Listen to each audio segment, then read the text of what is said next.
Okay so welcome to the next video of React JS. जैसे कि हमने last video में सीखा था कि एनवायरनमेंट एंड नोड जेएस कैसे इंस्टॉल करना है, एनवायरनमेंट सेटअप कैसे करना है। ठीक है, आज हम सीखेंगे कि अपनी रिएक्ट जेएस ऐप को कैसे बनाया जाएगा। हम फर्स्ट हेलो वर्ल्ड प्रोग्राम पहला कंपोनेंट कैसे लिखेंगे। ठीक है, इससे पहले ना आपको ना एक एरर आ सकता है, एक एग्जीक्यूशन पॉलिसी का एरर आ सकता है और एक शायद एरर आ सकता है एनपीएम फोल्डर करके। ये दो एरर आपको आ सकते हैं बट बहुत इजी है। जो npm फोल्डर आपको विंडोज़ पे आएगा, npm नाम का एक एरर जो है विंडोज़ नाम के विंडोज सिस्टम पे आएगा। बेसिकली वो बोल रहा होगा कि आपको रिएक्ट के अंदर एक npm करके एक फोल्डर बनाना है। आप एरर को पढ़ोगे आप समझ जाओगे। ठीक है, तो उसमें डरना नहीं है कि मैंने, क्योंकि मेरे में वो एरर नहीं आएगा। ये आपको इनिशियली ये दो एरर आएंगे, ये ऑब्वियस आएंगे ही आएंगे मोस्टली, तो आपको इसे डरना नहीं है। आपको जो पहला npm वाला अगर एरर आया तो आपको क्या करना है, npm नाम का अगर वो बोले कि एक फोल्डर क्रिएट करना है इस सोर्स पे, आपके इस सोर्स पे, तो आप जाके वो npm करके ऐसा कोई फोल्डर क्रिएट करने को बोलेगा तो फोल्डर बना लेना। नहीं तो आप गूगल पे सर्च करोगे, सिंपल है बहुत, मिल जाएगा। ठीक है, सेकंड है एक मिलेगा आपको कुछ एग्जीक्यूशन पॉलिसी करके, कुछ ये ड्रामा वरामा क्रिएट होगा कि एग्जीक्यूशन पॉलिसी ऑन नहीं है, ऑफ है, ऐसा कुछ है। ठीक है, तो आपको वो ऑन कर देनी है ताकि आप ये कमांड चला सको। जब ये आप कमांड चलाओगे ना तब वो एरर आएंगे बेसिकली। तो आपको क्या करना है, सिंपल गूगल सर्च करना है कि कैसे एग्जीक्यूशन पॉलिसी को ऑन किया जाता है। अगर आपकी ऑफ होगी तो ये कमांड नहीं चलेगी। ठीक है, चल भी गई तो npm को एरर आएगा। तो ये दो एरर आएंगे, तो इनसे डरना नहीं है। मेरे में एरर नहीं आएंगे, मैं आपको दिखा भी नहीं पाऊंगा क्योंकि मैं अब पुराना यूज़र हो गया हूँ रिएक्ट जेएस का। ये फर्स्ट यूजर्स को आते हैं, बिल्कुल जो एग्जैक्ट न्यू यूजर्स होते हैं ना, जिन्होंने नया नया नोड जेएस और नई नई रिएक्ट सीख रहे हैं, जो सीरीज को फॉलो कर रहे हैं। तो पहले बता के चल रहा हूँ कि एरर आ सकता है बट इससे डरना नहीं है। ठीक है, अब स्टार्ट करते हैं। तो आपको क्या करने हैं, जेएस करके कोई भी एक फोल्डर बनाना है। ठीक है, फोल्डर को जैसे मैंने वाई टी रिकॉर्ड कोड बनाने फोल्डर, और इसको मैंने वी एस कोड पे ओपन कर लिया। जैसे कि वी एस कोड आपको पता ही है क्या आता है। ठीक है, फिर आपको क्या करना है, एक टर्मिनल ओपन कर देना, न्यू टर्मिनल। ऐसी एक टर्मिनल आप विंडोज़ पे भी ओपन करोगे, विंडोज़ वी एस कोड पे। ठीक है, उस पर एक कमांड लगानी है, npx create hyphen react app, npx create react app, और उसके बाद ऐप का नाम। अब ऐप का नाम में थोड़ा सा आपको लॉजिक ध्यान रखना है कि इस ऐप के नाम को देते टाइम आपको अच्छे से नाम के कुछ रूल्स हैं। पहला तो इस ऐप के नाम के अंदर आप कैपिटल लेटर्स नहीं लिख सकते। जैसे कि मैं लिखा कि लर्निंग ऐप लिखना मुझे, तो मैंने एल कैपिटल नहीं कर सकता मैं, या फिर किसी भी लेटर को मैं कैपिटल नहीं कर सकता। और दूसरी चीज़, जैसे कि ऐप का नाम दो वर्ड से लर्निंग ऐप, तो बीच में स्पेस नहीं हो सकता। बीच में जो स्पेस है या तो आप क्या करो, हाइफन लगा दो, या तो विदाउट स्पेस रखो। ठीक है, ये दो तीन रूल हैं। ठीक है, तो लर्निंग हाइफन ऐप करोगे, आप क्या करोगे, ऐसा कुछ कर दोगे। ठीक है, तो जैसे ही आप एग्जीक्यूट करोगे npx क्रिएट रिएक्ट ऐप और स्पेस देके लर्निंग ऐप। ठीक है, तो आपने ये कमांड चला दी। अब यहाँ पे इस कमांड को समझते हैं। देखो, npx का मतलब होता है नोड पैकेज एग्जीक्यूशन। इतने डाउनलोड हो रहे हैं, इतनी बात करते हैं। तो node package execution, node package basically कौन सा नोड का पैकेज, क्रिएट रिएक्ट ऐप करके एक नोड का पैकेज है। कहाँ रखा है ये नोड का पैकेज, मैं इंस्टॉल कर रहा हूँ बट ये रखा कहाँ पे है, ये रखा है npm के पास। बेसिकली हम क्या यूज़ कर रहे हैं यहाँ पे, npm node package manager use कर रहे हैं, जो कि हमें कब मिला था, नोड जेएस से। आपने लास्ट वीडियो देखी होगी तो आप देख लेना। तो उसमें आपको मैंने ये सब चीज़ समझाई थी कि npm देता है नोड जेएस इंस्टॉल करने पे। तो npm आप एक गूगल सर्च करते हैं, जैसे कि हम सिंपल सी, तो यहाँ पे देखो npm करके एक वेबसाइट है बेसिकली, जिसके अंदर सारे नोड के जितने भी पैकेजेस हैं ना, सारे मैनेज कर सकते हो आप। इंस्टॉलेशन से लेके देख सकते हो क्या कौन कौन से नोड के पैकेजेस हैं। तो हम जब npx कमांड लिखते हैं तो वो npm के सर्वर, मतलब कि इस npm की जो ये npm वेबसाइट है, इस सर्वर पे सारे डॉक्यूमेंट्स रखे हैं, सारे पैकेजेस रखे हैं। तो npx जब लिखते हैं ना, तो हमारा कंप्यूटर उस npm सर्वर से कनेक्ट होता है। ठीक है, बैकग्राउंड में तो कनेक्ट होगा, तो वहाँ से कौन सी कमांड चलाएगा, उस सर्वर पे क्रिएट रिएक्ट ऐप, और क्रिएट रिएक्ट ऐप उस सर्वर पे चलेगी। और रिएक्ट ऐप कहाँ क्रिएट करने को बोलेगा, ये मेरे सिस्टम पे।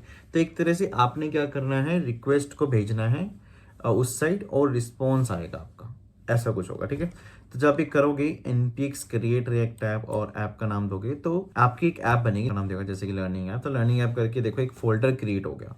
फोल्डर क्रिएट हो गया, ये फोल्डर का ओपन करोगे, ऐसा कुछ कोड दिख रहा है। तो हम इसको समझेंगे कि ये क्यों है, क्या है, उसके बारे में बात करेंगे बाद में। एक नहीं, यहाँ पे देखो ये एरर्स आए हैं। कभी भी अंडरस्टैंड करो, आपके थ्रू आउट जर्नी में कभी भी जब एरर आए तो कभी भी डरना नहीं है उस एरर से।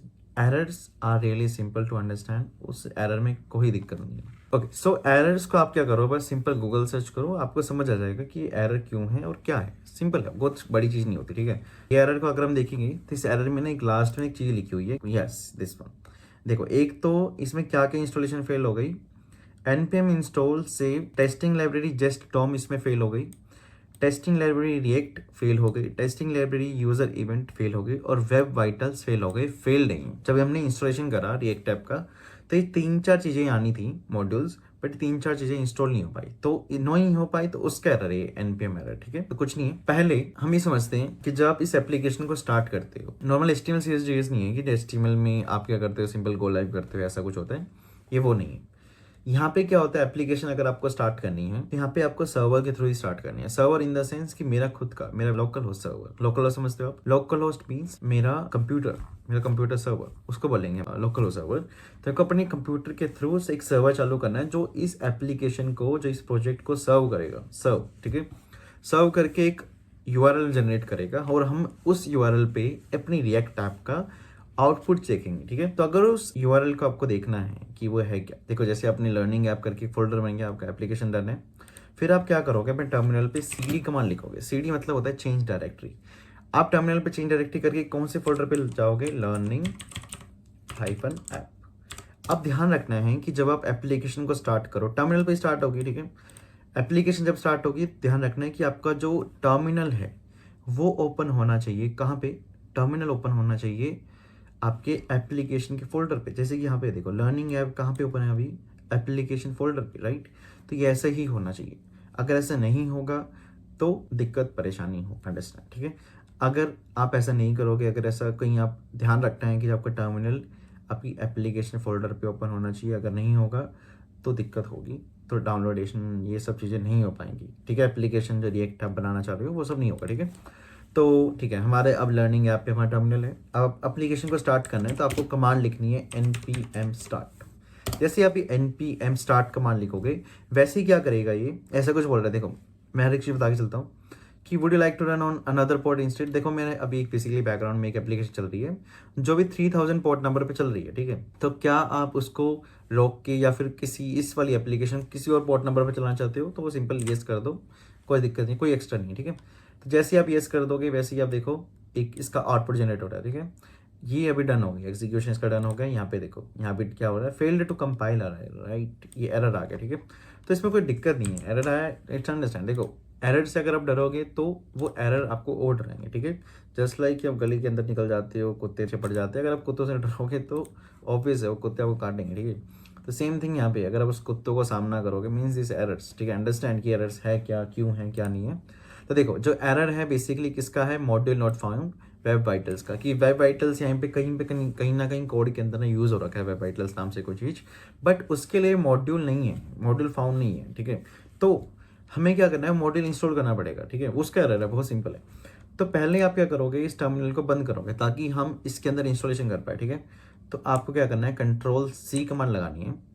ठीक है, Ctrl+C कमांड लगाते ही आपके जो सर्वर चालू हुआ था वो सर्वर बंद हो जाएगा। ठीक है, जो आपकी एप्लीकेशन को सर्व कर रहा था। ठीक है, फिर आपको अगर वेब वाइटल्स को इंस्टॉल करना है तो आप यहाँ पे लगाओगे npm node package manager install web hyphen vitals. ये एक मॉड्यूल रह गया था जो इंस्टॉल नहीं हो पाया था, तो हमने क्या करा, इसको अलग से इंस्टॉल कर लिया।